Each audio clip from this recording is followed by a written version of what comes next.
আজকে আমি mushroom chilli recipe দেখাবো।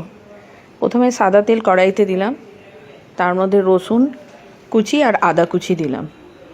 এটা একটু ফ্রাই করে নেব। তারপরে দেব পেঁয়াজ, একটি পেঁয়াজ দিলাম। পেঁয়াজটাকেও ভালো করে ফ্রাই করে নিয়ে তারপরে ক্যাপসিকাম কুচি দেব, ওটাকেও ফ্রাই করে নিলাম। তারপরে ফ্রাই করার পরে এটাকে উঠিয়ে নিয়ে রেখে দেবো। উঠিয়ে রাখার পরে এই তেলের মধ্যেই মাশরুমগুলোকে ভালো করে ফ্রাই করে নেব।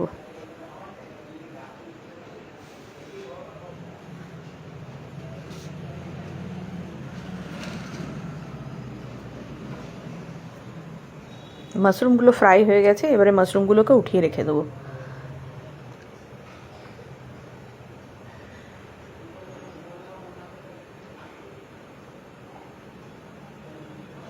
তারপরে যে ভেজে রাখা পেঁয়াজ আর ক্যাপসিকাম ছিল সেগুলোকে কড়াইতে দিয়ে ওর মধ্যে 8 চামচ নুন,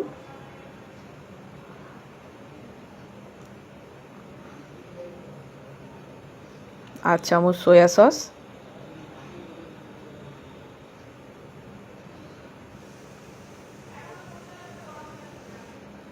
2 টেবিল চামচ আপনার টমেটো কেচাপ या টমেটো সস যাই বলুন, রেড চিলি পাউডার অল্প,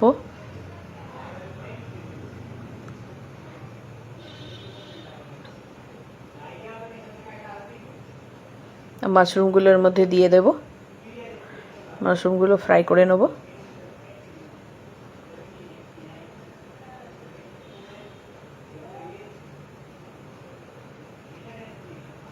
তারপরে গোলমরিচ গুঁড়ো একটু দিয়ে দেবো উপর থেকে।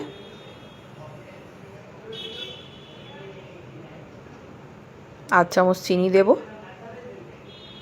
দেওয়ার পরে একটু নেড়ে ফ্রাই করে, মাশরুম তো খুব তাড়াতাড়ি সেদ্ধ হয়, মাশরুমগুলো সেদ্ধ হয়ে গেছে। এবারে একটু কাঁচা লঙ্কা দিয়ে একটু ঢাকা দিয়ে দেব। এই আমি সার্ভ করে দিলাম। মাশরুম চিলি হয়ে গেছে। আপনারাও এমনি করে মাশরুম চিলিটা তৈরি করুন আর তৈরি করে খান আর জানান কেমন হয়েছে।